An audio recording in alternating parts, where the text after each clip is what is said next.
విజయం సాధించిన ప్రతి విద్యార్థికి ప్రతిరోజు ఏదో ఒకటి కొత్తగా నేర్చుకోవాలనిపిస్తూ ఉంటుంది. నేర్చుకోవడానికి హద్దులంటూ లేవు. పండితుడు కావడానికి, సమస్త జ్ఞానాన్ని సంపాదించడానికి ఎప్పుడూ సిద్ధంగా ఉండాలి.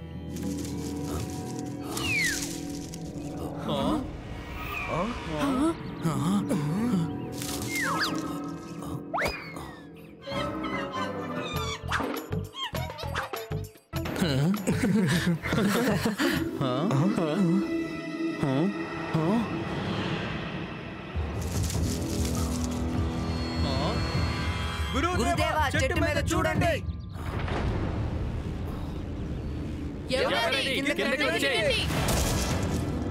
చెట్టు పైన ఉన్నది ఎవరైనా సరే ఎదురుగా వచ్చి నిలబడు. ఎవరో పారిపోతున్నారు, అతడిని పట్టుకోండి.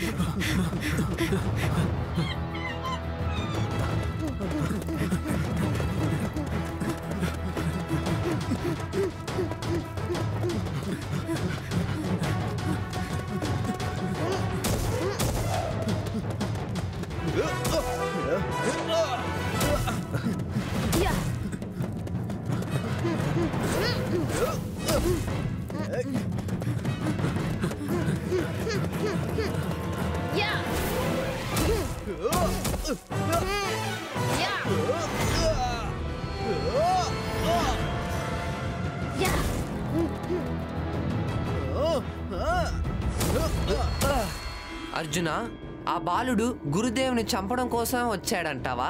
సోదరులారా, తనని వదిలిపెట్టకూడదు.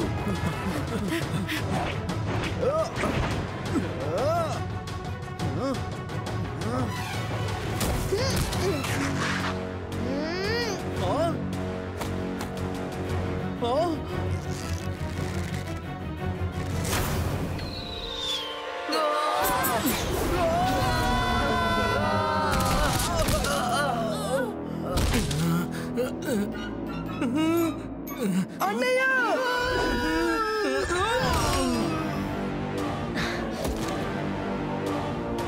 అర్జున,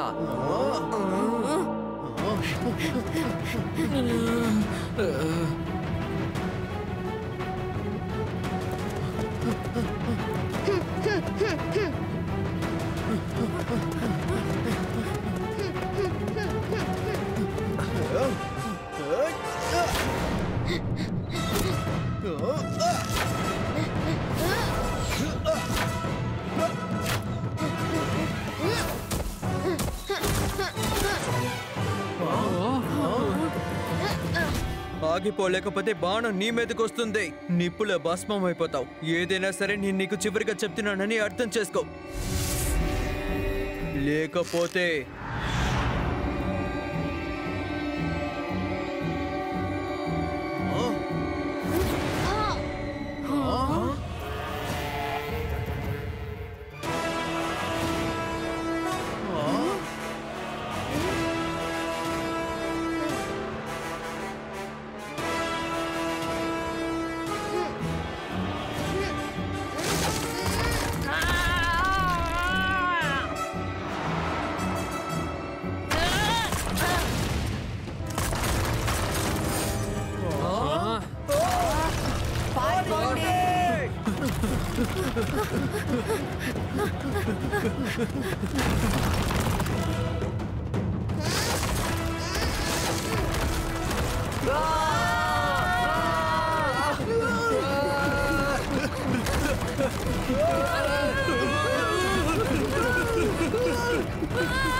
మీరు అసలు వేరే దిశలో పరిగెత్తలేరా ఏంటి? మేము పరిగెత్తనే లేదు, ఆ బాలకుడే మమ్మల్ని పరిగెత్తించాడు. మనం మాట్లాడేది వదిలిపెట్టి పర్వతం వెనకాలకి వెళ్ళాలి. నాకు తెలుసు ఆ బాలుడు చాలా దూరం వెళ్ళుండడు. అన్నయ్య, మనం మాట్లాడడం ఆపేసి కొండకి అటువైపు వెళ్లాల్సి ఉంటుంది. ఆ బాలకుడు ఎక్కువ దూరం వెళ్ళుండడు. తను అక్కడే ఎక్కడో జీవిస్తూ ఉండుంటాడు.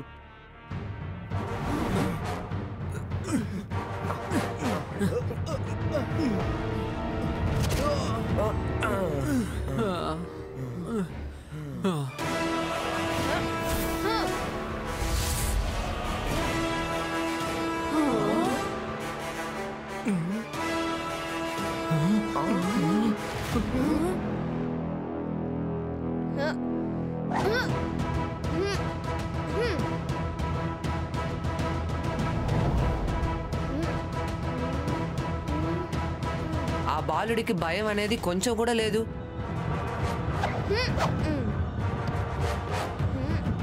ఇప్పుడు తనకి భయం అంటే ఏంటో చూపిస్తాను. ప్రాణాల మీద భయం ఉంటే నువ్వు ఇక్కడి నుంచి పారిపో. నేను నా బాణంతో నీ జీవితాన్ని ముగించేస్తాను. అర్జున, నా జీవితాన్ని నువ్వు అంతం చేయాలనుకుంటే ఎప్పుడో పూర్తి చేసేవాడివి. ఆ? నాకు బాగా తెలుసు. ఎప్పుడూ నీ మాట నువ్వు తప్పవు కదా.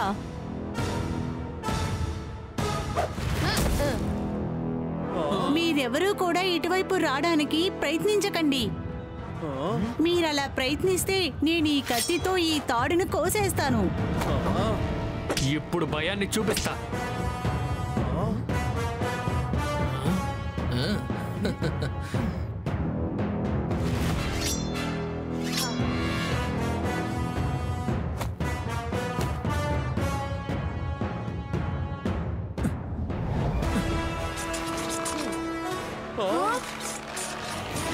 భీమన్నయ్య, తిరిగి రండి. తను ఆ తాటిని తెంపేస్తున్నాడు.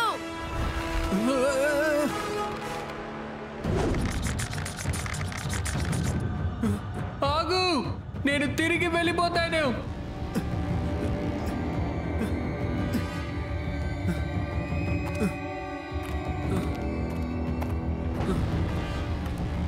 కాసేపు ఆలస్యమైనా కూడా నీ శరీరం అసలు కనిపించకుండా పోయేది కదా.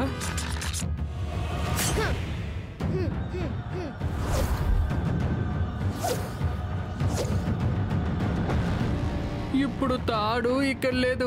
ఇకపై అబ్బాయిని పట్టుకోవడం చాలా కష్టం. నువ్వు దిగులు పడకు తమ్ముడు. గురుదేవుడు చెప్పారు, ఇచ్ఛాశక్తి ఉంటే ఏదైనా సాధించొచ్చు అని.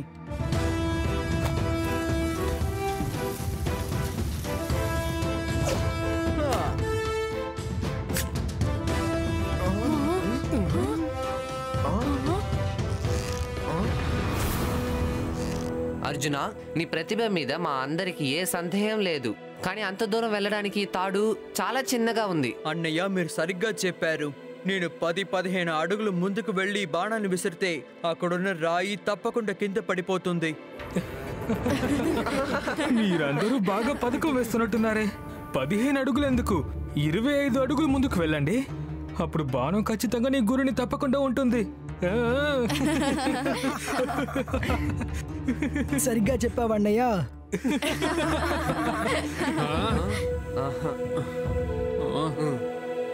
నకుల, సహదేవ, భీమ, అన్నయ్య, మీ అందరికీ నా మీద పూర్తి నమ్మకం ఉంది కదా? అర్జున, ఇది ప్రశ్నించాల్సిన విషయం కాదు. పూర్తి నమ్మకం ఉంది. మంచిది. ఇది మాట్లాడుకునే సమయం కాదు. అర్జునుడు అన్నయ్య, ఇది ఏం ప్రణాళిక? మధ్యలో ఇంత పెద్ద లోతుంది. కాస్త జారినా కూడా మనం అందరం మరణాన్నే కలుస్తాం. నమ్మకంతో ఉండు తమ్ముడు.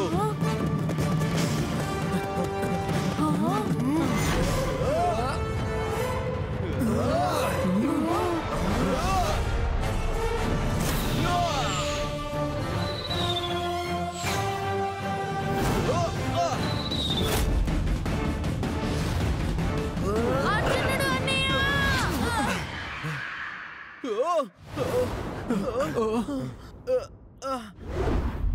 సహోదరులారా, మీరు ఈ విషయాన్ని వదిలేసి అందరూ ముందడుగు వేయండి.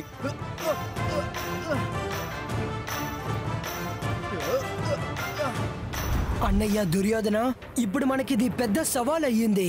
అర్జునుడిలాగా మీరు కూడా మమ్మల్ని అక్కడికి తీసుకువెళ్ళండి. మన సత్తా ఏంటో వాళ్ళందరికీ చూపిద్దాం. దుష్టాసన, ఆవేశంలో నిర్ణయం తీసుకుని నీ బలాన్ని చూపించడం అసలు మంచిది కాదు. కావాలంటే నువ్వే స్వయంగా ఒకసారి ప్రయత్నించు. అన్నయ్య అదేంటంటే వద్దంటే మానేద్దాం. ప్రాణాల కన్నా విలువైనది ఉందా ఏంటి?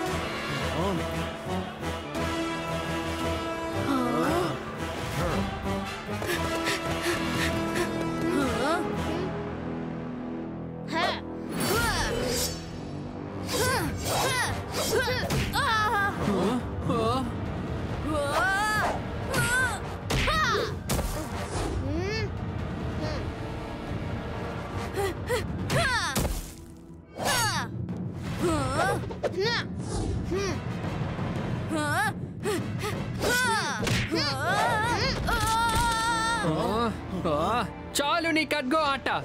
ఇప్పుడు నా గతని ఎదురించి చూద్దాం. భీమా ఆగు, తన దగ్గర గద లేదు. కొంచెం ఆగు. యుద్ధం చిన్నదో పెద్దదో మీ ఇద్దరికి సమమైన శక్తి ఉండాలి. నేను సిద్ధంగా ఉన్నాను. మనం ప్రారంభిద్దాం.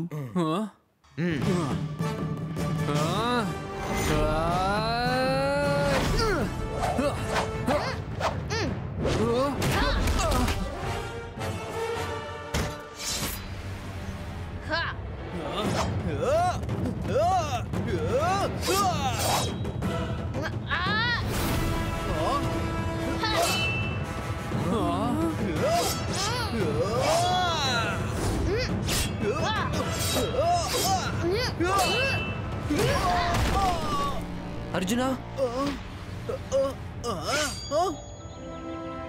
ఆపండి. ఈ యుద్ధానికి ఏ అర్థమం లేదు. నువ్వు కొంచెం ఆగు. ముందు నువ్వు ఎవరని చెప్పు. నీ ఉద్దేశం ఏంటి?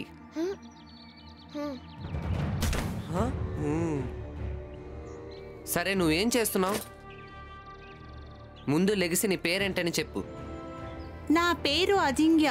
నా విద్యలన్నీ మీ కాలు కింద పెట్టి క్షమాపణ అడుగుతున్నా. మీతో యుద్ధం చేయడం నా ఆలోచన అస్సలు కాదు. నువ్వు నా తమ్ముళ్ళలో ఒకటిలాగా. మేమందరం నీ ప్రతిభని చూసి ఆశ్చర్యపడ్డాం. కానీ నువ్వు ఆశ్రమంకి ఒక దొంగలాగా దాక్కొని వచ్చావని ఎందుకనే అర్థం కావట్లేదు. దయచేసి నన్ను దొంగోడిన అనుకోకండి. నేనక్కడ దాక్కొని పోర్వింతలు నేర్చుకుంటున్నాను.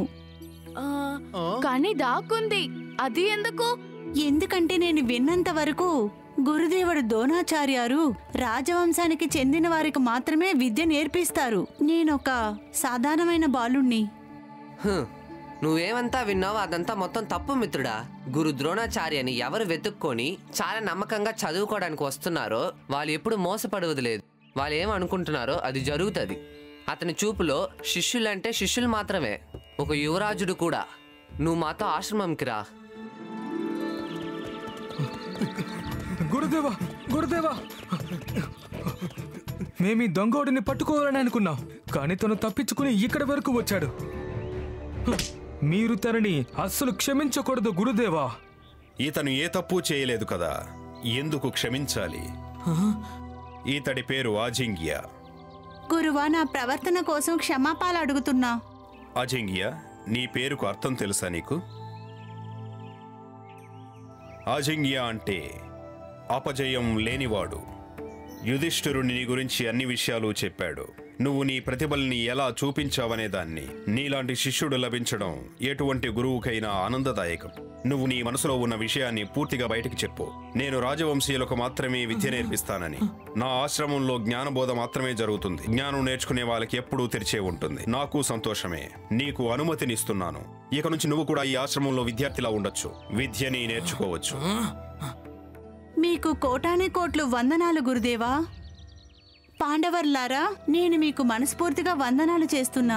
మీరు నాకు గురువుగారిని ఇచ్చేశారు. నీ ధన్యవాదాలతో పాటు మా స్నేహాన్ని కూడా నువ్వు అంగీకరించు అజింక్య.